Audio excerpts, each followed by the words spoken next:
Inselmilkom eżis nilqakom għal podcast ieħor Conspiracy Theory llum ħanitkellmu fuq ċivilizzazzjonijiet oltre l-essere umani.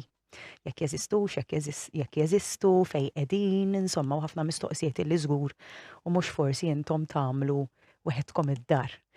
Ma jistax ma jkollix lil Sayan Cassar u l-kit ellul miegħi fl-istudio llum. Grazzi tal-li ġejtu. Tal-istadina. Ħansaqsikom kurzità. Minn fejn bdiet din il-passjoni biex tirriċerkaw u tidħlu fil-fond fih dan is-suġġett? Ara, jiena per eżempju niftakar kelli xi 9 snin meta bdejt ninteressa ruħi da suġġett. Kelli każ partikolari f'ħajti fej darba niftakar kont qiegħed għand in-nanna tiegħi u niftakar il-missieri u l-missieru ġifieri in-nannu tiegħi jitkellmu bejniethom. Kien hemm xi ħaġa kienu ġabuha fuq television. Kienu raw xi UFO, dak iż-żmien jinaqqas il-kelma UFO nkun naf x'inhi. U niftakarhom bdew jitkellmu fuq dil-ħaġa u n-nannu tiegħi kien fissat fuq dawn l-affarijiet, ġifieri kien jirriċerka ħafna mhux fuq UFOs biss. Nannu tiegħi kien raġel bravissimu, ġifieri għamel riċerka kbira anke fuq San Pawl.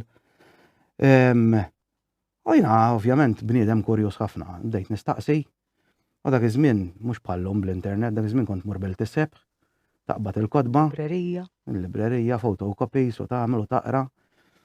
Wow, kellek 9 snin. Kelli xi 9 snin, u bdejt ninteressa ruħi. U bqajt għaddej ġifieri, mbagħad inti taf xi ġifieri Stef, inti rabbit hole. Għax inti mbagħad minn UFOs tibda tiddevja fuq ħafna affarijiet oħra. Għall-ewwel tibda taħseb illi mhumiex konnessi, mbagħad by time ovvjament bdejt nagħmel il-jigsaw puzzle. Naħseb l-iktar ħaġa li tixxukjak mhijiex l-informazzjoni li ssib, imma mill-mument li tirrealizza kemm ikollok tinsa l-affarijiet kollha li tallimt u terġa' titgħallem mill-bidu. Kemm meta tirrealizza kemm ngħixu f'delużjoni u kemm ġejna indottrinati u manipulati b'ċertu mod. Ma nafx kif taħseb Sajan inti. Hemm ktieb ta' jgieghluk fejn jitkellem Masters of Deception. Issa f'Masters of Deception u jgħidlek li l-fenomenu tal-UFO ma jimpurtax jekk jeżisti u ma jeżistix għalxiex. Għax tant kemm daħal fiż-żajskajt li il-kelma saret komuni UFO, allura kulħadd jaf x'inhu UFO. Da bħal meta pereżempju kien hemm Kristu fil-Bibja, issa jekk jeżistix, ma jeżistix, ma jimpurtax il-kelma Kristu Ġesu. Il-figura tant kemm kbira li jista' ma jeżistix imma hemm il-kult ta' warajja speċita. Allora inti għandek dawk li id-deception fejn inti jista' jkun li dawn influenzaw ir-reliġjon u ġejna dottrinati kif qed tgħid inti għal ċertu affarijiet li jisma' dawk qegħdin hemm ma tagħtix każhom. Fimtax fittex fuqhom isa. Aħna forsi tagħmel bina l-kelma UFO aljeni unidentified flying objects għax il-UFO huma affarijiet li qed itiru. Imma ejja mmorru f'dak li ngħidu aħna il-sens komuni. Skont kif tipperċepix il-kelma sens komun. Aħna ċivilizzazzjoni sew, aħna l-esseri umani. L-univers enormi, galassi fuq galassi. Possibbli aħna biss neżistu bħala kreaturi. Ara Stef, l-univers tant huwa kbir. Illi kważi il-mistoqsija mhijiex jekk hemmx ħajjiet oħra fl-univers, għax dik hija nista' ngħidlek li hija ċerta. Dejjem xi ħaġa li hemm ħajjiet oħra issa jekk mhix bħalna dik storja oħra. Imma l-ikbar mistoqsija l-oħra hija di. Jekk hemm ċivilizzazzjonijiet oħrajn jistgħu jiġu hawnhekk? Dik hija l-ikbar mistoqsija. Għax jiena meta nitkellmu fuq alien, inti semmejt il-kelma alien, let's define what is alien. Sewwa, għax ħafna nies jaħsbu li l-alieni huma dawk l-ekstraterrestri li jaħdmu il-ħodor b'rasom twal u hekk minn dinjiet oħra. Però din in-narrattiva kienet malmalinna għal dal-aħħar 80 sena. Illi dawn huma extraterrestrials, jiġifieri ġejjin minn barra minn din id-dinja. What if dawn minn flok ġejjin minn barra minn din id-dinja daw kienu qegħdin hawn anke qabilna? Fimt? U daw il-mistoqsijiet ma tantx jistaqsuhom in-nies. Xi ħaġa li bqajna dejjem biha qisu extraterrestrials. Imma x'inhu huma daw l-extraterrestrials? L-ikbar mistoqsija tiegħi hija x'inhu l-iskop ta' da kollu, jiġifieri x'inhu l-iskop tal-univers.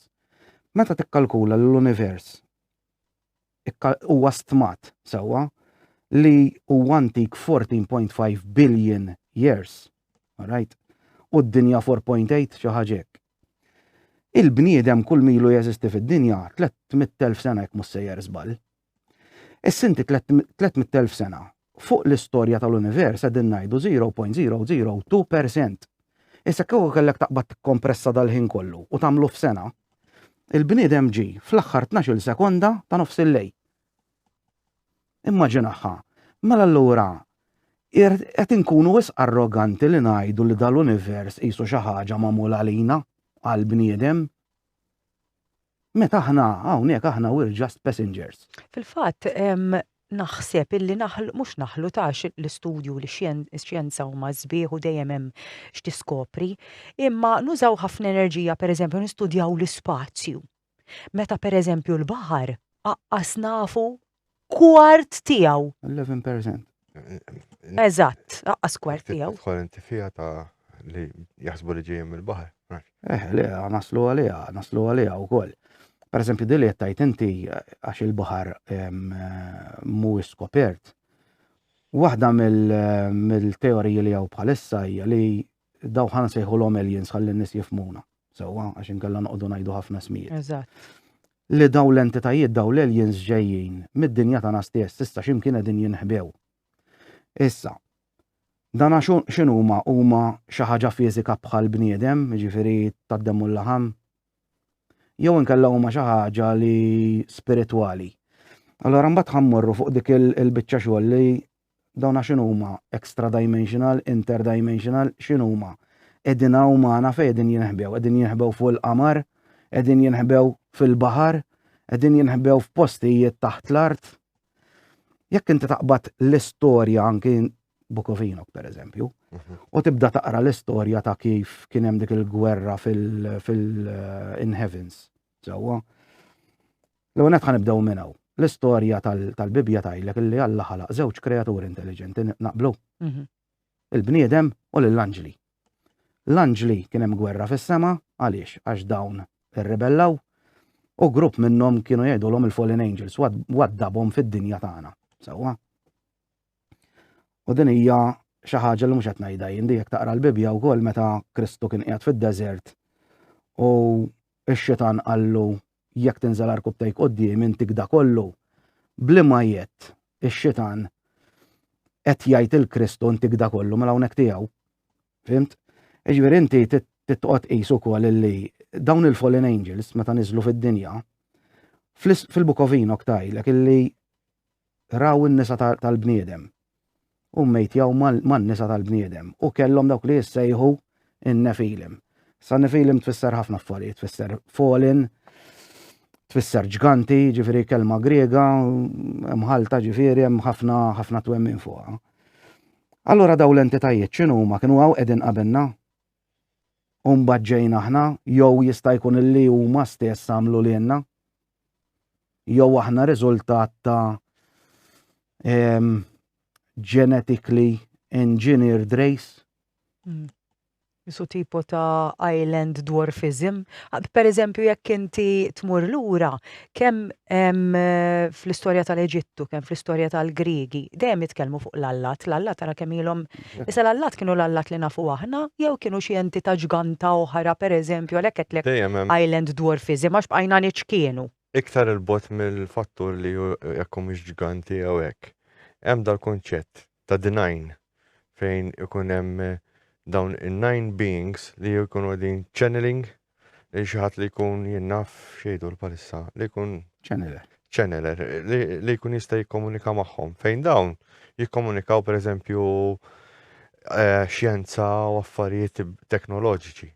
Jiġifieri jista' jkun li dawn id-disallat li dejjem jidhru fil-Griegi, fis-Sumeri, fejn hemm iżjed. Ismijiet differenti. Kollha jirrepetu l-istess ħaġa. Eżattament. Jiġifieri inti u jekk tara mbagħad it-tempji għax dik hija affaxxinanti għalhekk biex inkomplu fuq dak li kienet jgħid Kit. Jista' jkun eżempju li ara aħna kemm sirna teknoloġiċi fi ftit żmien Ġifieri mill-ajruplan għal bomba atomika Il-40s law. f'ċuċata ġifieri. Issa immaġina jekk il-bniedem kellu 300,000 sena.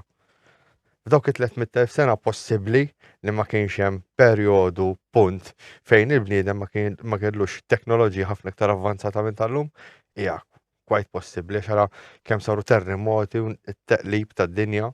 Allura jista' jkun li dawn huma aħna mill-passat li tant kemm kienu għandhom teknoloġija qawwija li waqt li jkun qed jinqala diżastru, jiġu fil-ħin li nkunu qegħdin aħna. Li qed jgħid Sayan hija interessanti wkoll għax aħna nemnu li l-element il-fenomenu UFO u aliens aħna narawh bħala huwa fenomenu trickster ħafna. Sewwa. Issa trickster x'inhu huwa trickster? X'inhu trickster? Sewwa ħafna nies ħajsaqsu x'inhu trickster u l-kelma trickster hija xi ħadd it's evil, ġifieri qed jagħmel ħaġa jitmejjel bik biex to deceive you. To deceive you. Jew jiġbidlek l-attenzjoni. Eżatt. Issa.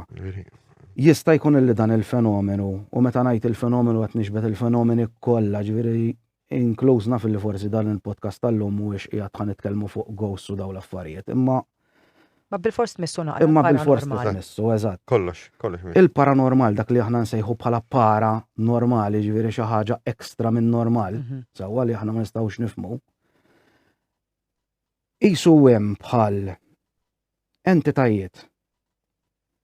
Ħanfakkar in-nies film partikolari, jiena dan ħobb insemmi ħafna di adjustment bureau.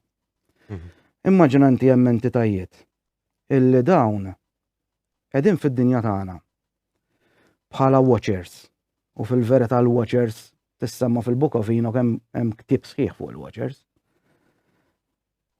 Li dawn qishom l-administrators tal-logħba. Alright? Li qishom l-administrators ta' dissimulazzjoni. Li jintervjenu biss meta il-bniedem jiddevja minn dak li suppost tagħmel. Però rridu ma ninsewx illi il-bniedem skont l-iskrittura il-bniedem għandu l-free will. Mela inti għandek l-options kollha f'idejk għal miljun probabilità, anzi probabilitajiet infiniti li inti tagħmel xi ħaġa. U there is a domino effect. Imma x'jiġri?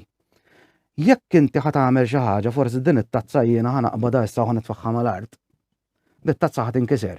Ħajidħol xi ħadd minn hemm barra u ħajirfisha u ħajweġġa'. Ġvinti għandek dik id-domino effect. Cause and effect. Eżatt, cause and effect. Sawa l-univers qed jaħdem.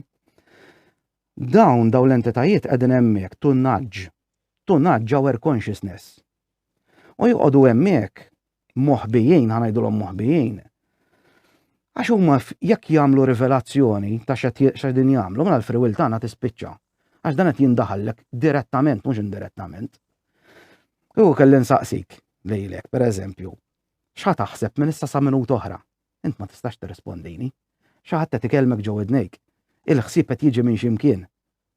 Mela l-consciousness tiegħek hija non-local. Mhix qiegħda ġo fik. Dix naħsbu aħna. Biex nifhmu jsek għandek l-internet, fimtu l-kuxjenza hija l-internet. Kont ngħidilkom bil-kontra ma. Jiena kont ngħidilkom taħsbu li aħna liberi. Taħsbu li għandna free will. Ara. Għax jiena naħseb illi dik il-consciousness tinsab fina. Però titrenja tuża, titrenja tismaħħa u trid tinsa il-moħħ li hu parti minn ġismek sewwa. Ġieli għamilt out of body experience. Naħseb darba kelli out of body experience. Mingħajr ma naf. Kit l-ewwel darba li għamela, u mbagħad jiena tasja, l-arnex li għamela Kit, il-nex li għamela Kevin Falzon. Il-mara ta' Mirko kien kważi rnexxiela. U provajta jien u taħdem. Ġifieri nista' ngħidlek li s-CFI u l-out of body experience daw żgur jaħdmu. Jiena nemmen illi dik il-consciousness qiegħda ġo fina, però mhix l-ikbar, il-consciousness tagħna hija parti minn dik ix-xaġa kbira illi f'kull reliġjon, f'kull twemmin qiegħda hemm xi ħadd taqwa u aħna parti minnha. U inti semmejt il-fallen angels. That's the slave mentality ta' li aħna dejjem naraw li hemm xi ħadd ikbar minna, that's the slave mentality. Le, mux illi dak li kbar minna, li aħna parti minnu, ġifri aħna kbar. U ma nafux kemm. Mela tista' ħaġa parti minnu. Eżatt. Mela what if consciousness hija xi ħaġa globali, universali, u aħna qegħdin itteterjati.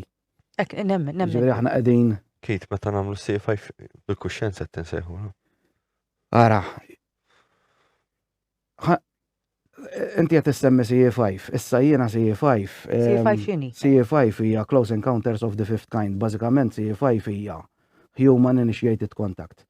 Ġinti tpoġġi grupp, tista' tagħmilha waħdek jekk trid, imma tpoġġi grupp. Kunna iktar aħjar. Suppost naqra aħjar. U inti you expand your consciousness u wettajjat ħanajdu lajk. L-ispirti. Daw l-entitajiet. Suppost aliens, suppost UFOs. Issa Stef, aħna organizzajna 9 public sissa, minn 9 7 darbit rajna xi ħaġa. Kenna darbtej minnhom rajna ħafna sew. Ġifieri mhux qed ngħidlek a light in the sky. Rajna xi ħaġa sew. Rajt minn 9 darbit ħadmet 7 darbit. U darbtej minn daw is-7 kienet xi ħaġa vera spettakolari. Jien waħda minnhom ngħidlek show kienet.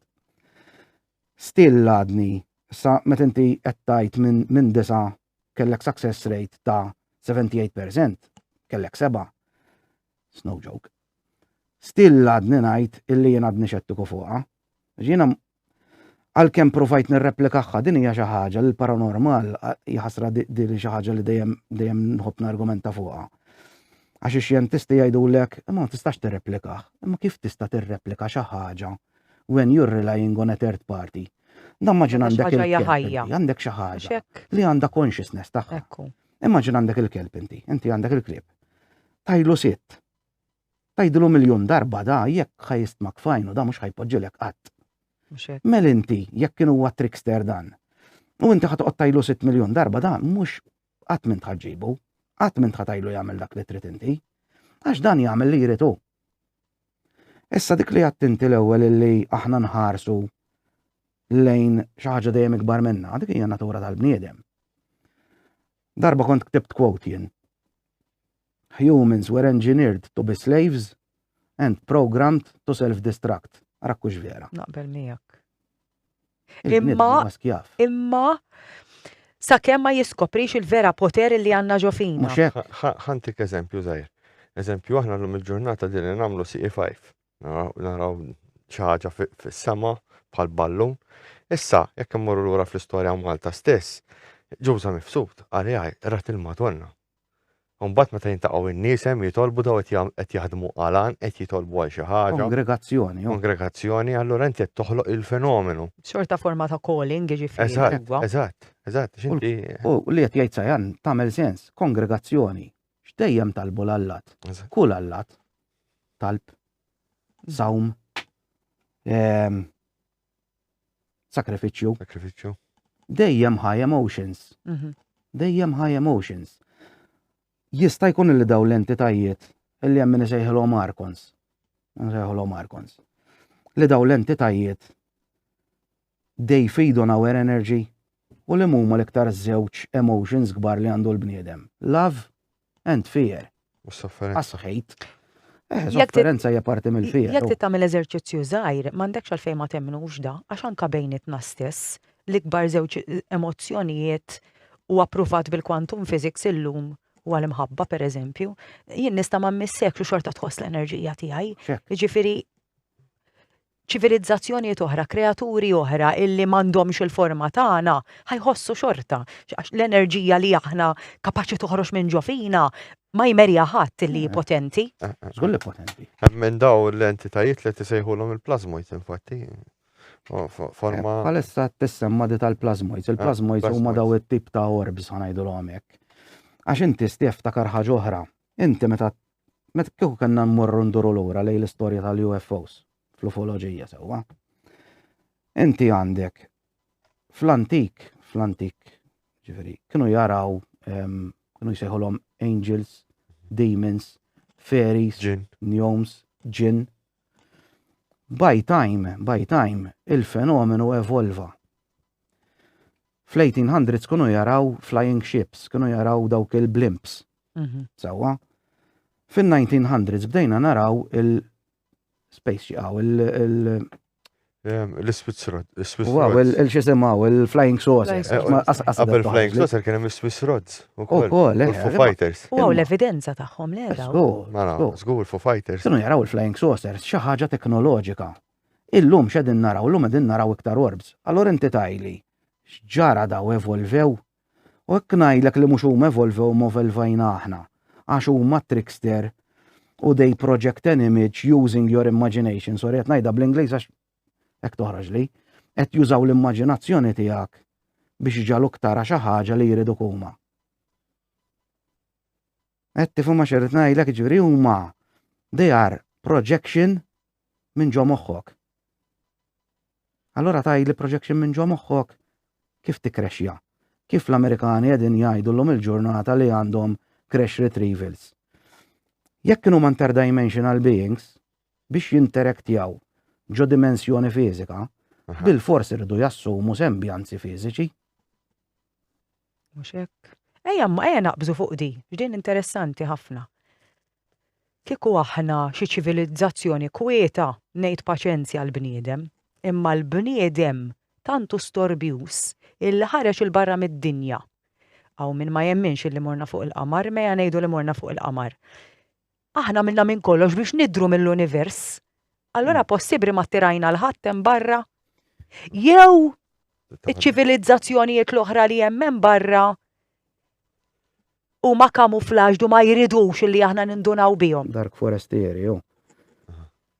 Ara, tkun aqli li kieku inti, l-għanet kieku tara, kieku kellu jem jeżistu l-alieni ekstraterrestri. U għedin jarawna.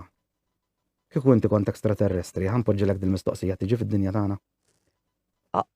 Kujna laq il-bibjen. Kieku jien. Kemm niġritu the speed of light. L-ewwel ħaġa li tagħmel nistudjom naqra u nara speċi ta' kreaturi bħalna li għamilna minn kollox biex neqirdu lil nfusna. Daw xadini bl-armi nukleari. Eżatt, aħna xadini, ara letteralment aħna xadini.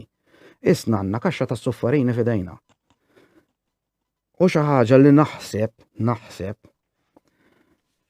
illi jekk jeżistu daw l-entitajiet li qegħdin fostna, mela dawn nistgħu ngħidu we destroy ourselves. Mela aħna ħaneqirdu lilhom magħna. Sewwa, u fl-interess tagħhom illi jipproteġu d-dinja, mhux għax iħobbu lilna. Sewwa, self-preservation lejhom ukoll. Jekk huma din jiffidjaw mill-enerġija tagħna, sewwa, aħna lihom Disneyland, mela d-dinja mhijiex Disneyland. Id-dinja Disneyland, aħna soap opera. Kieku daw qegħdin jarawna bħalissa niġġieldu u nargumentaw fuq iċ-ċuċati u taminu l-iktar alla b'saħħtu. Meta dalla xorta qasna fuq. Jeżisti jew le? Tant kemm aħna viċini x-xadini, pereżempju jekk tosserva l-politika tax-xadini hija quite close ta' tagħna, anki pereżempju min ikun il-leader ta' taħt il-leader, close dawk li jkunu close tal-leader l-iktar li jieklu, jiġifieri jekk tara l-politics tax-xadini hija vera simili ħafna apparti minn hekk issa x-xadini qed naraw li qed jutilizzaw l-għodda dik waħda minnhom. U t-tieni ħaġa hija li qed jagħmlu shrines. Qed jaduraw pereżempju mhux jaduraw, jintafgħu kollha taħt siġra eżempju u dis-siġra jagħmluha bħala shrine. Maħniex il-bot mix-xadini. Quite close. Il-bot mix-xadini vera. Maħniex xadini imma da. Le hija.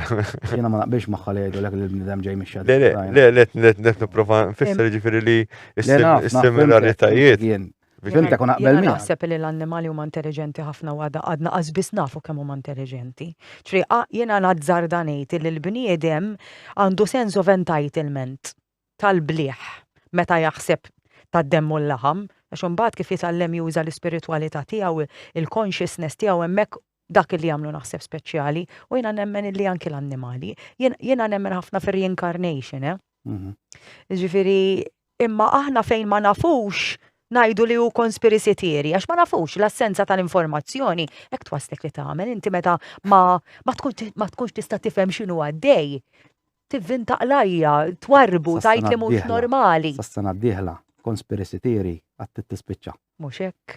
Għax il-conspiracy theories kollha Ma fatti. Kollha qed jiġu fatti. Qed jiġu fatti. Kemm għadna MK Ultra ma teżistix. Geoengineering tat-temp ma teżistix u kemm qalulna kollox jireġ. Kollox. UFOs, l-lum stess, ħareġ ir-raba. Ir-raba.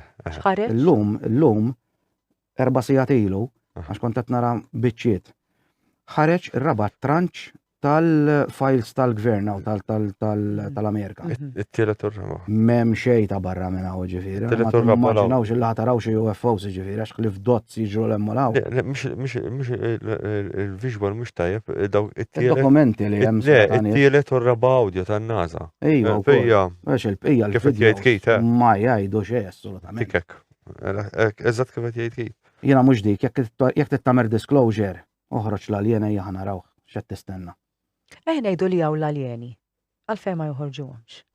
X'taħseb li jżomm pereżempju l-Amerikani jekk għandhom xi evidenza milli jgħidu lin-nies li jisma' għandna evidenza illi rajna extraterrestrials.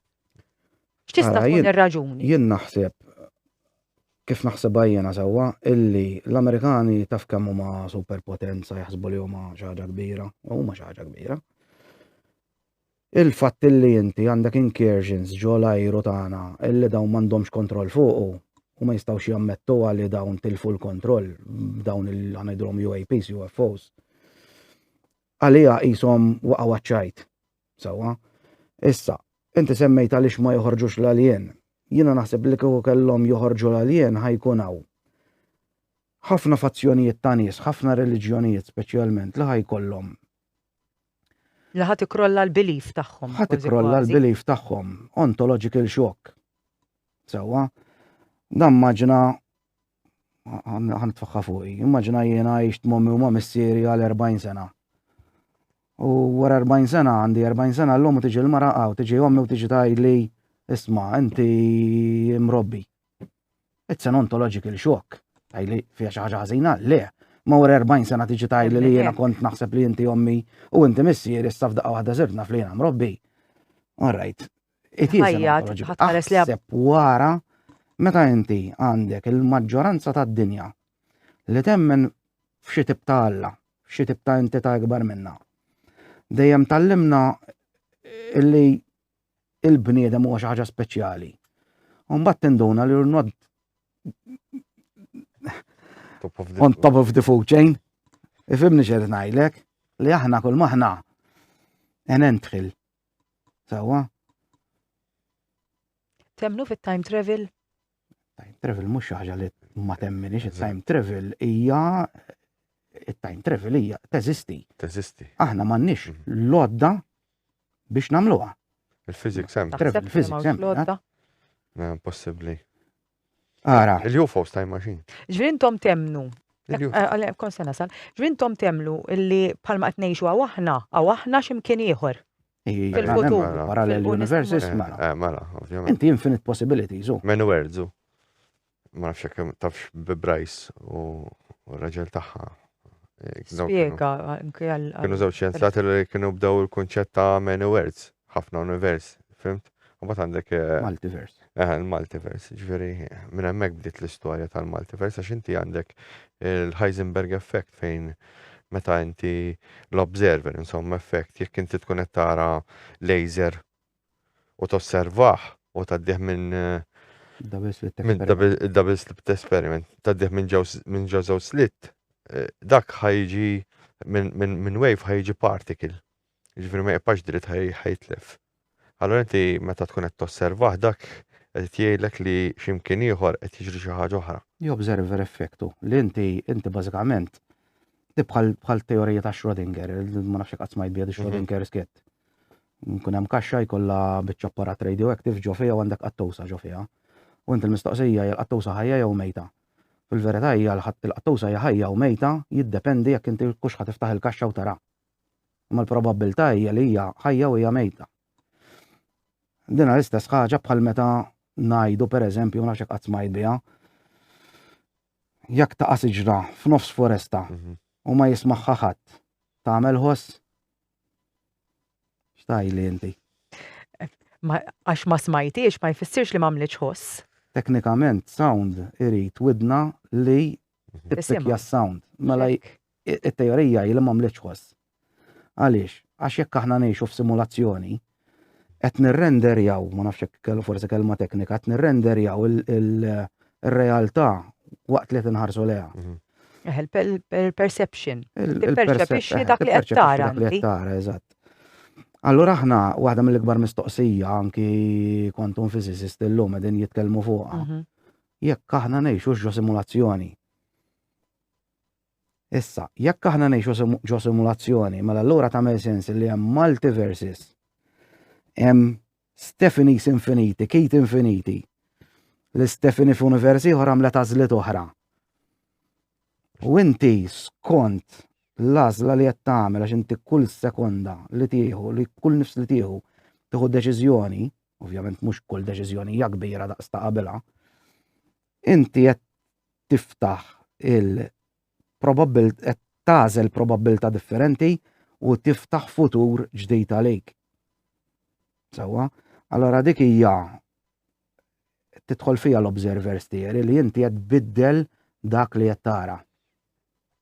U kif aħna mixin ukoll jekk toqgħod tara l-affarijiet, impossibbli ma ġo simulazzjoni, jekk tara. Qed niftakar f'The Truman Show. Meta Jim Carrey. Le, kif tara meta inti ċivilizzazzjoni tibda taħseb biex titlaq minn fuq il-pjaneta li tkun qiegħda fiha, mhix ħa titlaq ġastax pereżempju jien naf ejja ħammorru hemm. Irid ikun hemm inizjattiva bħal pereżempju jien naf għala xi katastrofi jew xi ħaġa fid-dinja għal dik ħadd tipproġettja l-umanità biex tibni xi ħaġa malaj u tespandi x'imkien ieħor taħroġ minn ġo din id-dinja.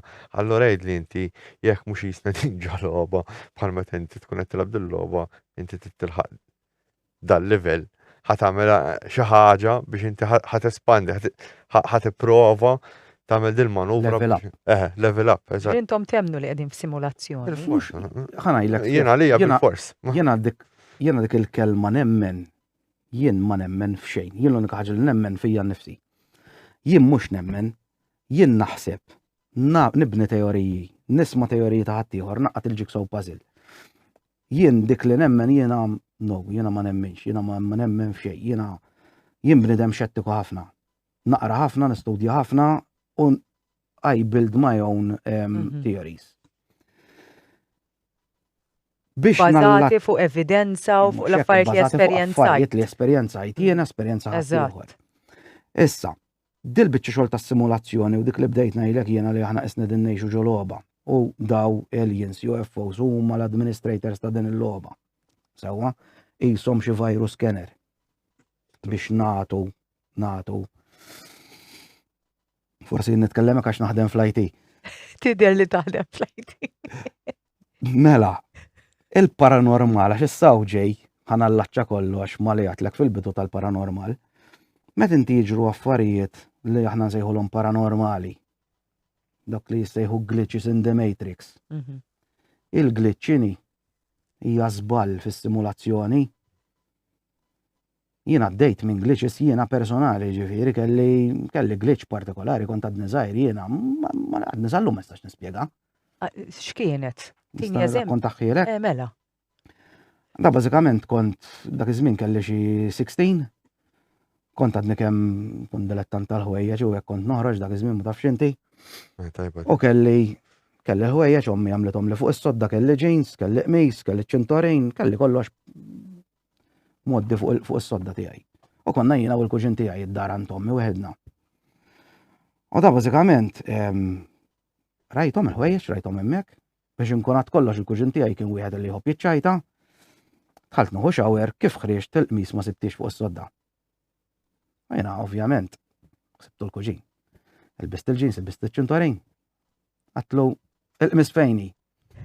Matlux il-qmis, għatlu fejni. Għalli xiex, għabbat jitħaq.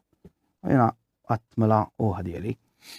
Da bażikament bqajna ninsistu rajtu s-serja undu ngħid illi mhux uħadjeli.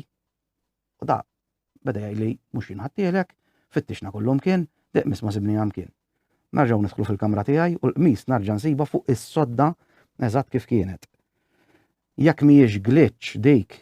Jien tiġrili kemm il-darba. Glitches, u. U ġieli tad-daħ mbagħad kif issibhom jiġri tkun fittix tkun imkien u mbagħad meta x'intaqta' qalbek tfittex issiba f'post vera stupidu li ma tistax ma tkunx rajta. Random. Fil-fatt, reċenti għadni kemm ktibta u rajta fuq għadi u post jgħajta fuq Facebook ukoll. Hekk jisema Glitches in the Matrix. Ma naf ġitni download. Kultant jiġuni ċertu affarijiet, ċertu downloads naqbad nikteb. U tat dawn il-glitches jista' jkun li forsi jiena ma nagħtix attenzjoni għall-oġġett inkun aljenat. Allura ħaġa li tagħmel twaħħal fik innifsek forsi. Żgur, inti ovvjament aħna distracti taħna l-ħin kollu għaddejjin gas down taf inti il-ħajja llum mhix easy. Gas down. Jiena naqbad din it-tazza u jiena f'daqqa waħda sakemm dawwart wiċċi tlaqta x'imkien u tlifta żball, ma nafx ngħid glitch in the Matrix. Mek jiena din it-tazza naf li ħallejtilek hawnhekk fuq il-mejda u nsibha fil-karozza that's a glitch in the Matrix. Għax ngħid kif ġiet fil-karozza. Nuqqas ta' continuation di fil- U ġraw daw l-affarijiet stef ta' daw ġraw daw jekk tara l-stejjer. Esperjenzajthom ħafna drabi, ġifieri daqs xarilu ermakom ma tantx qed nies għax biex ngħidlek il-verità ħalt fit-tifla ma t-tifla qabdet tibki. Ġifieri di qed tiekol iċ-chicken fuq il-mejda u ċ-chicken għadha hemm. Ġifieri ħadd kompli tiekol. Marret tixrob u daħlet tagħmel toilet u l-platt sparixxa minn fuq il-mejda. Il-platt biċ-chicken kollox. Biċ-chicken b'kollox. U fittixna kull imkien, għamlet ġifieri da minn nofsinhar sa flaxija, wasalt tard id-dar jiena, komplejt infittex. Kif qtajna qalbna insibu il-platt fl-aħħar tal-platt ġo sink, meta sink qallibtu kemm il-darba. U ċ-chicken ġo żibel, taħt iż-żibel.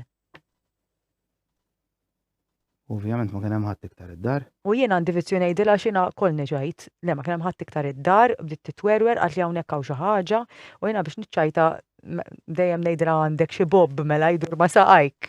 U ovvjament toqgħod tgħidli tagħmilix hekk għax ma ngħix iktar hawnhekk taf kif, imma ġieli ġrat lili di. U nibqa' ngħid forsi għaljanajt rasi, forsi nsejt. Inti għall-ewwel ovvjament tibda tgħid isma' ħadd żball. Imma mbagħad meta jibdew jiġru ċertu affarijiet strambi u jekk tidħol fuq l-internet u tajli ma temmen kollox fuq l-internet li ma nemmix kollox fuq l-internet, anzi jiena nuża ħafna d-discernment tiegħi. Imma kultant ċertu nies u ċertu accounts u ċertu YouTube channels meta daw laqas ikunu qegħdin jitkellmu fuq paranormal jibdew jirrapportaw ċertu affarijiet li jkunu vera strambi. Pereżempju, każ partikolari li jiena da jaffaxxinani. Żewġ titfal qegħdin jilagħbu qed iwadbu ballun il xulxin, raw il-ballun jaħbad mal-ħajda l-ballun sparixxa. Ġifieri tajli wara fast moving, bounce ma rajniex, x'imkien ħassibu ma dal-ballun u dana x'qed nitkellmu. Għadda żmien daw it-tfal kibru saru rġiel ġifieri missierhom kienet jagħmel restructural work ġo d-dar u beda jaqla il-wall panel aw tal-injam l-Amerika. U jisib dal-ballun wara l-injam. Mista tajli inti kif daħal wara l-injam dal-ballun. Ġoġġet solidu, kif jista' jkun daħal ġol ħajt? Tifhimni x'qed ngħidlek. Każ ieħor partikolari, kombinazzjoni ta' tazza. Taqa' tazza tinkiser u l-kisra, x-xoffa tinqasam pereżempju taraħħa x-xejn tagħha. Meta taqbad daw tagħmilha magħha tinduna li d-dawra qiegħda bil-kontra. Jiġifieri il-jigsaw puzzle ma taqgħodx. Għaliex għax il-kurvatura tat-tazza qiegħda bil-kontra. Kif jista' jkun? Rajta dik iva, stramba. Każ ieħor. Taqalek brazzoletta, pendent minn ġo brazzoletta, taraħħa taqa' mal-art u tisplittja, awtomatikament inti taħseb li nkisret, tmur taqbad waħda minnhom bil-biċċa minnhom u ssibha sfiħa tajt mela x'inkiser minnha. Tmur issib oħra bħala. Nuq ma tiġrilekx karta ta' 500. Glitches ġifieri daw. Dawk jissejħu glitches. Ara. Bħalma glitch fil-globa tal-kompjuter. Eżattu, glitch fil-globa tal-kompjuter. Inti hemm dawk li jissejħu DOP, Disappearing Object Phenomena. U mbagħad hemm AOP, Appearing Object Phenomena. Bażikament inti ġieli kien hemm każijiet fejn oġġett jisparixxi u wara ġimgħa, wara xahar, wara snin issibu kif għadt inti f'postijiet redikoli. Dak il-ħin UFO ta' 2019 rajtien, dak il-ħin jisparixxi. Ma UFO ħanajlek, jekk għandhom, Dik xi ħaġa ħanajdu dinija teknoloġija, u għandhom teknoloġija li dejjem ninsa xi jgħidu Cloaking. cloaking, jew l-inqas teleportation. Sawa, li aħna minn għalina jittraveljaw, ma dat jitteleportja. Sawa? Dik hija xi ħaġa oħra. Imma daw glitches dat tip ta' affarijiet li jgħaddu minnhom ħafna nies mingħajr qas taf. Fimt? Daw ma' affarijiet li kultant nibda ngħid jew ma tajtx attenzjoni għall-oġġett, allura ħana ġa nitkellem mill-entità IT. Allora ma rrender jgħidux l-oġġett, ma tajtux importanza, ma tajtux enerġija, ma tajtux il-focus tiegħi, u f'daqqa waħda sparixxa mir-realtà, u meta ftakart fih it reappeared. Ma nafx ta' diet ngħid ġifieri qed ngħid xi ħaġa farfetx, biex qed ngħidlek illi. Just ħsieb. Qed ngħidlek huwa ħsieb. Dinosawru ta' Mirko.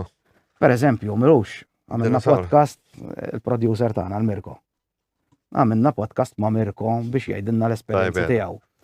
Persuna xettika, ma jemmem b'xejn, ma bada jgħidilna l-esperjenzi tiegħu. Għax darba konna din ngħidu kelma wara podcast u beda jirrakkontali u ħallini bdejt ngħidlu kon naħseb li jien għandha l-esperjenzi. Ma jemmiex, Ma jemmiex. Ma jemmiex. Dana kellu toj meta kien żgħir u mhux toj żgħir ġifieri u da sparixxa u qatt ma sabu sallum il-ġurnata. Issa inti tibda tajli ħaduh ħutek, ħaduh il-kuġini, rametulek ommok. Kollox tibda tajt. Imma meta inti taf illi inti kont qiegħed waħdek id-dar. Taf li l-oġġett mhux oġġett żgħir li mhux qegħdin nitkellmu keychain ta' mhux qed nitkellmu moneta waqgħetlek daħlitlek taħt is-sufan ma sibtiex, jew jien għandi tliet tiqta' tiżid darlabu li magħha oħbew għax imkien. Fimt? Ma dan inti qed nitkellmu fuq oġġett kbir li jisparixxi. U sibu f'postijiet vera redikoli. Il-fenomenu tant huwa assurd. Tant huwa assurd u għandu qisu humor. Għax vera taddaħ. Jitnejjek bejna. Literalment qed jitnejjek. Fil-fatt aħna għandna espressjoni ara fejn u qed ikellmek biċ-Ċiniż. U s-sinkronizzazzjoni hija inkredibbli, eżempju, kif pereżempju rajt il-UFO. Kont bdejt nagħmel dokumentarju, waqaft. Kien ħabib tiegħi għalli le taqaf, għalli ħaqabdek ma' Mirko, qabbadni ma' Mirko. Mbagħad konna ħanamlu 10 episodes, ovvjament għax bla sponsors, u tit il-flus biex teditjawek. U mbagħad intqajt ma' Kit bil-podcast. Isa u kbirna ħafna fil-podcast. Jien milux taf xattilhom. Għax bdejna nistaqsu għax għandikun jalla kux inti jew Mirko saqsija. Saqsjoni imma l-esperjenzajni ħaħna l-fenomenu. Għalli xi ħaġa stramba. Inti għandikun saqsejta. Għaliex Le, jien għetlek aħjar ma esperjenza ċej. Ej, wessat niftakar. U jien għatlu niftakar Stef, għarak taqbex miegħi. Għatlu kikum esperjenzajtux inti l-fenomenu kieku l-lum, Sayan Cassar podcast ma jeżistix. Le, ovvjament. Kieku jiena minix qiegħed miegħek hawn, fimt, kieku għażel Mirko ma naf. Jiġifieri jista' jkun xejn ta' xejn. Xejn ma jiġri ta' xejn, jien nemmen ħafna biha dik, jien Anka dik hija xi ħaġa li jiena ċert fuq ġifieri. Jien nemmen li tattirhom. Kienet stramba l-ħagġa minn furna għal-fuq il-YouTube. Għad stat Flimkien u inti taf. Għax kulħadd jarfek. Sayan. Ma xekku. Ġini kulħadd jgħat jibdew jgħidu minn ximkien. Ara, jiena naħseb illi kulħadd ikollu l-mistoqsijiet. Imma mbagħad hemm ftit nies illi ma jiddejqux jitkellmu fuqhom. U aħna forsi aħna l-front people li nitkellmu fuqhom. Imma żgur mhux forsi li kull min qed isegwina dawn il-mistoqsijiet jagħmilhom. Daw il-fenomeni għadda minnhom min jafxaw tal-esperjenza. Problema li naffaċċjaw eżempju li n-nies ma jkunux iridu jiġu ħabba ħabba tabu tas-suġġett, ġifieri orajt aħna kapaċi issa rabbejna jisna 10 ħanejtek li open li nitkellmu fuq dil ħaġa maħniex waħedna. Imma mbagħad għandek dawk in-nies li mhumiex daqshekk informati li ma jsegwux ħin kollu bħal għax. Let's face it, u inti breakfast, lunch and dinner, ġifieri da s-suġġett. U hija quite normal għalina, aħna qed nipprovaw nġibu s-suġġett normalizzat, mhux paranormali, fi ftit kliem. U għaw nies għadhom jistudjaw fuq daw l-affarijiet, ġifiri għaw ħafna xjentisti li għadhom fil-fatt. Xtaqt insaqsikom fuq din ukoll. Milux sparixxew inqatlu għax anka dik għandi naqra dubju, sparixxew jew inqatlu dawk l-14 xjenzat u x'relazzjoni kellhom ma' ċivilizzazzjonijiet oħra. Essaċ mux ċivilizzazzjonijiet, n-estate karta jħanna ma fiex kiex. Fajjal. Mela, di li sabu l-axħar, Melissa Cassajs li sabu għamejta għatem tabu question. Sabu għamejta ġifiri. Dik. Pero kienet da. Jgħidu ħafna li sabu mejtin, imma kemmu vera, għaxina per eżempju Jeffrey Epstein ma nemminx li mejjet. Dika soġġetti uħar. Imma qed tifhemx qed ngħidlek jgħidulek mejtin. Imma ma tkunx taf, inti tirrepeti n-narrattiva li jgħidu tal-aħbarijiet. Pero ħanajlek fuq di tas-scientist li qed jiġri, inti qed issemmi 14. Imma l-biċċa xogħol hija l-ewwel daw il-14 f'kemm mietu f'xahar xarej. Da hemm scientist li ma' din il-lista tal-14 lejlhom li sparixxew 2003 pereżempju. Xi semma ċiniża. Qegħdin jgħoddu magħhom ma' din il-lista, pereżempju il-David Wilcock li nafu x'ġara, mhux sparixxa, u ma mitx hekk by accident, ġifieri self-inflicted. Ġifieri on camera wkoll biex taxxaqa. Ġifieri tajli orajt ma setax kien mind control, jekk irridu nidħlu fuq conspiracy theory wkoll, orajt iwa jista' jkun għax naffiċċert li ssir mind control. Żgur, tħares nazi mind control, il-soldati kważi kollha mind control. Dil-ġimgħa għadu kemm kien hemm id-disclosure tal-MK Ultra. Li ġifieri kien hemm in-Nazi ġifieri xjenzati ta' Hitler. Mela. Kienu għadin jaħdmu 8 feet ma' CIA mal-Amerika ġifieri biex jagħmlu mind control. Jien darba kien hemm każ, ma nafx hekk sibuh fuq l-internet issibuh. Soldat Joe Barracks, Amerikana. U da għamel massakru bir-rajfil tas-servizz. U sabulu l-kamra tiegħu u sabulu r-rajfil imnaqqax. They made me do it. Paranoja sħiħa. Jekk mhux mind control dak, x'inhu? Jien kontatt mill-ewwel għad din mind control. Jien anke daw il-mass shootings. Tajli, alright, dal-podcast conspiracy theorist jismu, mela jiena conspiracy theorist.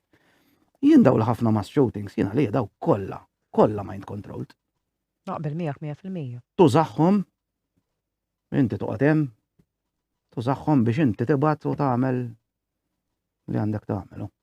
Eżempju, jiena u Kit ma naqblux fuq ħaġa li il-militar involut fil-UFO u dan Mirko jgħidu li għaxin namlu militarizzat bis il-fenomenu. Jena ma narax militarizzat il-fenomenu, jena narax spirituali per eżempju. Ma eżempju li il-ħaġa li eżempju conspiracy li ġifiri, jekk inti taqbad minn 1933 mela 1993 ġara waqa' UFO f'Maġenta.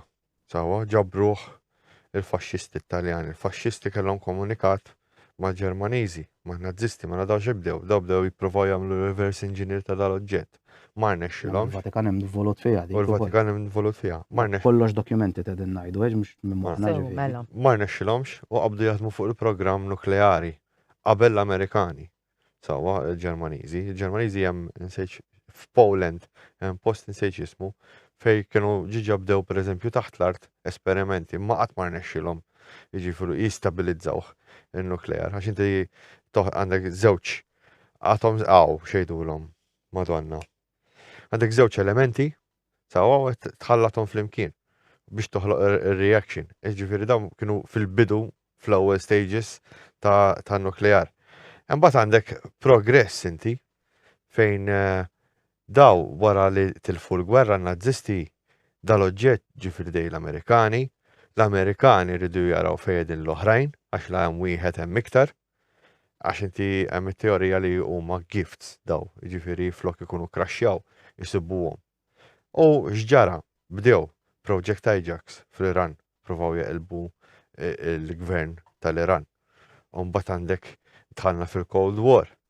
Ir-Russi kellhom l-informazzjoni wkoll għax kienu tellaw Sputnik kienu tellaw qabel l-Amerikani tellaw fl-ispazju. Mbagħad l-Amerikani tellaw lek il-Cooper fej Cooper wara żmien sab da xogħol f'din missjoni f'Atlas kienet idur id-dinja 22 darba, jieħu ritratti u jidentifika fejn hemm anomaliji magnetiċi u radioattivi. U da immarka ħafna postijiet taħt il-baħar fejn wara żmien skoprew li kienu shipwrecks u xi ħaġa oħra. Sa issa xi ħaġa oħra ma nafux x'inhi. Issa mbagħad għandek tul iż-żmien fejn Bob Lazar jgħid li n-Navy ġabret xi UFO minn ġol baħar. Mela dik li ħadem fuqha ma għandek oħra. Mbagħad għandek il-gwerra tal-Vjetnam fejn nafu li l-Amerikani ġabru 3 minn hemmhekk. Waħda minnhom fil-Kambodja fejn is-soldati jgħidu, il-plotun jgħid li wara li waqa' dal-UFO u ħarġu l-aljeni kif intefa' l-UFO intfew daw l-aljeni. Ma nafx jekk tafix kif. Jiġifieri għalhekk il-pattern tal-gwerer, għalhekk l-Amerika l-ewwel ir-Russi daħlu fl-Afganistan. Fl-Afganistan ma rnexxilhomx jisibu ir-Russi. U mbagħad daħlu l-Amerikani fit-2014 sabuha u tilfu l-interess mbagħad fl-Afganistan. U mbagħad għandek ir-Ross Coulthard li qed jgħid li hemm UFO tant kemm hu kbir li hemm bini madwar għax ma jistgħux jiċċaqalquh. U x'aktarx il-Korea. Ġifieri hemm ħafna għalhekk naraħ dejjem għandu konnessjoni mal-gwerer. Jiena bil-kontra naraħ li inti jettajt orrajt għandu konnessjoni mal-gwerra, wara kollox hija konness. Imma li ngħidlu li huwa xi ħaġa militari, le ma ngħidlux militari, għax il-fenomenu mhix xi ħaġa militari. Għax jien li nifhem biha meta inti tajt militari u għalhekk ma naqbilx miegħek. Għax darba inti li kontat li għat li dawn qegħdin hawnhekk biex jieħdu over. Kieku rridu jieħdu over u dawn nafu li ilhom eluf ta' snin jidhru, ilhom jeżistu eluf ta' snin. Ma kellhomx għalfejn jqogħdu jistennew il-bniedem jarma nukleari, is-saħħa joħduha id-dinja wara li qridni aħna noħodha meta konna għadna primittivi. Fimt? U kienu jkollhom dinja verġni, mhux wara li qtilniha id-dinja. Kieku vera kienu militari, kieku dawn bħalma naraw fil-films ta' Hollywood, invasion, dejjem l-istess ħaġa invasion, sewwa Independence Day. Kieku daw ġew biex jieħdu d-dinja, kellhomx għalfejn joħdu issa. Kif għadhom ma ħadux? Som ħadu 1000 sena ilu mela issa. Fimt? Daw kienu ilhom jidhru u ssibhom anki f'kodba u f'djarji ta' imperaturi. Ir-Rumani pereżempju fil-Warfield kienu jsejħulhom Eclipsus. Pereżempju kienu jgħidulhom għax ovvjament ma kellhomx kelma għaliha, u l-unika ħaġa li kienu jafu li kienet tonda kienet ix-shield. Kienu jsejħulhom flying shields. Fieri flying shields. Daw, anke Kristofru Kolombu pereżempju. Kristofru Kolombu fid-djarju tiegħu hemm miktub li darba kellhom sighting. All right, it was a faint light on the horizon, imma bdiet tagħmel movimenti strambi dak iż-żmien. Kienx hawn aeroplani, kienx hawn drones ovvjament. Ġifieri bil-forsa tat kienet xi ħaġa jekk kienet immanuvrata xi ħaġa intelligenti. Mela dawn ilhom jeżistu. Jekk taqra l-Bibja biss. Ara ktib ta' Eżekjel dik biss ħanajlek, ktib ta' Eżekjel deskrizzjoni ċara, kristall ta' UFO. Elija tera fis-sema bil-karru tan-nar. Dak iż-żmien ma kellhomx kelma għal UFO, ma stawx jgħidu ajruplan, ma jafux x'inhu ajruplan, karru tan-nar. Kif tista' tiddiskrivi xi ħaġa qatt ma rajta inti? Ħadd tiddiskrivija bl-immaġinazzjoni li għandek preżenti. Anke l-istilla tal-miliet hemm min jgħid. Orrajt, ngħidu l-kewba ta' Betlem, ndaħluha fil-fekter ukoll. Inti qatt rajt kewba tieqaf fuqar pereżempju, tistax tieqaf fuqar. Sinjal li xi ħaġa intelligently controlled. Il-Bibja mimlija UFOs. Meta Mose qasam id-deżert, Alla jbrek dam 40 sena. Naqsmu f'4 sigħat. Imma erħila 40 sena hija metafora. Mal-lejl kienu jaraw serb tan-nar fis-sema. Pereżempju, mhux UFO, illum ngħidlu UFO, fil-ġurnata kienu jaraw dukkan bħal sħaba. Bil-lejl kienu jaraw tan-nar. Inti jekk taqra dawn l-istejjer kollha u tibda tajlim inti qed tuża l-UFO kullum kien Għax imbagħad skont l-interpretazzjoni li trid ittihom ċertu affarijiet tantu ma vagi. Pereżempju hemm min jgħid li l-Bibja kollha simbolizzazzjoni. Jiġifieri ma tistax Allegorija, toħodha oh. kelma b'kelma. Imma mbagħad għandek eżempju mhux l-apokrafi il-problema, l-apokrafi mhux qegħdin fil-Bibja. Book of Enoch, oh. Dawk għax tant kemm kienu wild l-apokrafi li rridu jbedu n-nies minn dawk l-istejjer. Inti mbagħad għandek tal-Hindu għandhom daw l-istejjer li huma wild għadhom fl-iskrittura tagħhom. Da kien hemm grupp ta' nies li ddeċidew isma' daw inneħħuhom għax mhux tajbin għan-nies. Ħanżommuhom taħt kontroll. Dik li għandek. Temnu li jeżistu reptilians. Għamlu ħabta kulħadd isemmi reptilians u jgħidu li hawn reptilians. Dik in-nies. reptilians mhux wara dak is-serje Le, propjament. David Icke. Minna li għaflejtis, nsejt fil-masana. Mhux wara dak David Icke. is-serje. ċoħ ġifieri dak kien xi ħaġa tal-isports qabel. Ma f'daqqa waħda qabad jitkellem fuq ir-reptilians u jgħid il-reġina u reptilian u ħafna minn Politiċi li huma reptilians. L-idea tar-reptiljan l-onet jiena personali ma nemminx li jeżistu rettiliani kif nifhmuhom aħna li jiena nimbidel f'dragon jew jien nimbidel Daw liebes il-maskra. No. Per eżempju naraw ħafna videos fuq YouTube ta' daw li bil-slit fajnejhom hawn jislit Celebrities u hekk. glitches tal-kameras. Alright, vera minnhom vera li huma ħanajtek konvinċenti u ma nafx kif irnexxilhom jagħmluhom, però llum bil-special effects. Special effects mhux tal-lum, x'illum bla jgħid tagħmel li trid. Ma bi-special effects ta' 40 sen ilu wkoll kienet kapaċi tagħmel xi ħaġa bħal dik. Imma meta titkellem fuq rettiliani, ir-reptilians, jiena naħseb li nkunu għadin nitkellmu fuq ix-shadow self tal-bniedem. Fin-neuroscience hemm dik li tissejjaħ li l-bniedem għandu reptile brain, reptilian brain, ma nafx hekk qatt smajt biha. M'għandax xejn staqsam mar-reptilian.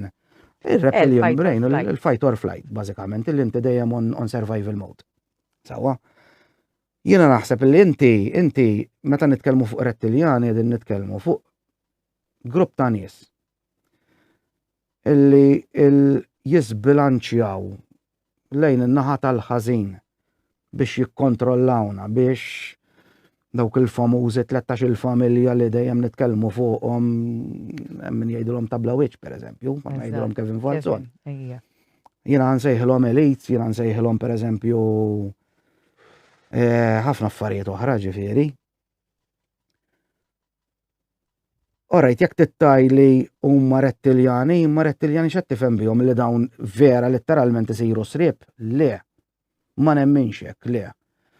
Imma il-bniedem huwa magħmul minn żewġ bilanċi sew għandek it-tajjeb għandek il-ħażin. U kull sekonda għandek deċiżjoni tkunx tajjeb jew ħażin. Eżatt. It's the one you feed.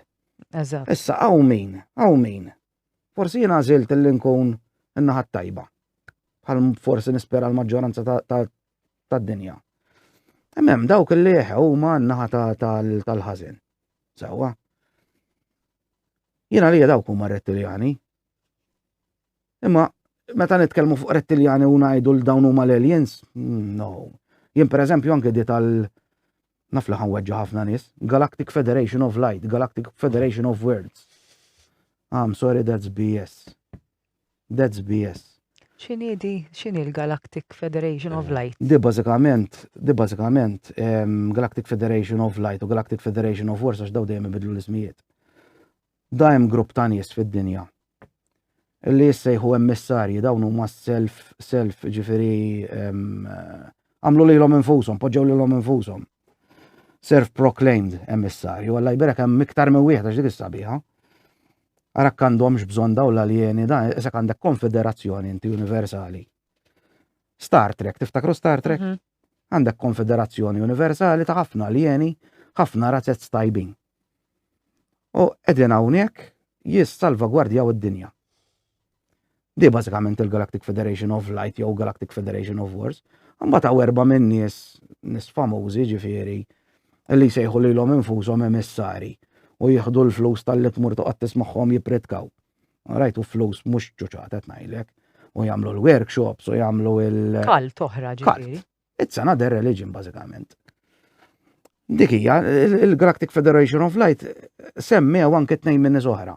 Paul Hellyer, illi kien il-Ministru tad-Difiża Kanadiża, u kien hemm Ajma Xedd tal-Iżrael. Ġi daw qed nitkellmu anke nies kbar semmewhom, ma jfissirx li jeżisti vera.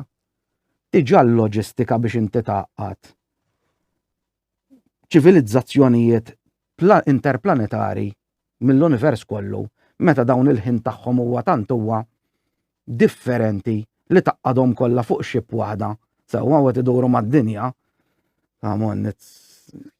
Dik hija fantażija kbira. Li hemm rikorrenti bħala hypothesis hija il-Mantis, il-Grace, il-Nordics u anke reptilians. Il-plasmoids dik tal-li huma. Anke reptilians qed isemmu. Dawn li qed isemmu ma forom oħra ta' erba' razzet qegħdin jgħidu. Għalissa qegħdin jgħidu li hemm erba' razzet. Erba' razzet. Jiġifieri u l-Grace x'aktarx huma androids. Mhux kif naqbad ngħidlek. Mhumiex tal-laħam jiġifieri huma synthetic teknoloġija. Teknoloġija. Biomechanical robots bażikament. Għandi bżonn ngħidħob. Anyway, naħseb huwa suġġett li jimmerita diskussjoni u smajt ħafna xjentisti jitkellmu fuq ċivilizzazzjonijiet oħra li jien sejħilhom li trid u jituk teoriji li jistgħu jippruvaw il-fatti tagħhom. Jiġifieri nemmen illi l-bniedem ma trid jiskopri ħafna affarijiet. Il-ħaġa li dal fenomenu parti kbira minnu huwa il-konxju. Il-konxju. Il-konxju, il-parti kbira minnu dal-fenomenu kif naqbad ngħidlek. U il-konxju kollox sawa, jiġifieri jekk qed inġu dis-simulazzjoni minn fejn ġej il-feed, il-live feed. Allora fej ħatuħodna is-sitwazzjoni dik irridu naraw. Issa jekk hux dawn ħanoqogħdu nistennew il-bajtra ta' fħalna biex jisalvaw id-dinja u x'naf jiena jew jien naf il-problema li niffaċċja li n-nies ma jaqdux l-affarijiet kollha tal-konxju u l-UFOs u dal-affarijiet kollha strambi. Ishom żewġ affarijiet li jaħdmu kontra xulxin, fimta? Xirrid ngħidlek, qed nistennew xi ħaġa ġejja li ħassalvana. U fl-istess ħin mhux qed naħdmu dak huwa l-bniedem dan huwa l-ikbar fenomenu li narajn il-bniedem wis aljenat u hemm il-bniedem aljen moħħu fl-ista jiskopri għaw barra u għasjaf minnu u n-nifsu għaw ġew. Dik hija jien naħseb illi il-fenomenu kollu ġiret nixbru l-fenomenu kollu. It's nudging at imissinna il-consciousness tagħna biex aħna we elevate ourselves. Li aħna ikonna xi darba nilħu fażi f'ħajjitna tal-bniedem kollettiv qed nitkellem ta' mhux ta' bniedem wieħed, kollettiv, fejn aħna fl-aħħar nindunaw. Li aħna ma ġejniex f'din id-dinja biex noqogħdu neqerdu lil xulxin. Imma sfortunatament Stefija, illi dawk il-gbarat ma jridux hekk għax il-gwerra hija business. Inti taħseb li jekk nilħqu 0 point energy xi darba u jkollna free energy u inti tixgħal id-dawl u suq il-karozza mingħajr elettriku, mingħajr fuel u mingħajr petrol u diesel, x'ħajġri fid-dinja? Tikkollassa l-ekonomija. Ġifieri inti daw ma jaqbillhomx li jiġru da kollu. Waħda mill-affarijiet għalfejn naħseb illi dal-affarijiet jibqgħu mistura proprju għalhekk. Mind you, minix ngħid illi l-Amerika jew xi ħadd skopra anti-gravity ta' jew xi ħaġa ġifieri, apparti ma nemminx li huwa anti-gravity. Ħanibdew minn hawn. Jien ngħidlek illi l-Amerikani jekk vera u nemmen illi għandhom fidejhom dawn il-għajdulhom crash retrievals, jien ngħidlek isek qabatt iPhone morta 10,000 sena ilu, kien hemm bniedem tal-Stone Age ġiex ġogrotta, tfajtulu hemmhekk aqqas jaf jixalu da. Jien ngħidlek qed iqaxxar il-leħja, ġor rifless tiegħu stess fuq il-mobile. Mingħajr aqqas jaf x'kapaċitajiet għandu. U jien ngħidlek li l-bniedem hekk qiegħed bħalissa f'dik is-sitwazzjoni. Skoprew xi affarijiet żgħar jew mhux qed ngħid li le. Kate, grazzi. Thank you, Grazzi inti. Sayan, Grazzi dejjem lilek. interessanti u nimmaġina li telespettaturi ħadu gost jisimgħu wkoll u kif nagħmlu soltu jien nħobb insaqsihom taħsbu li l-aljeni huma konspirasi theory?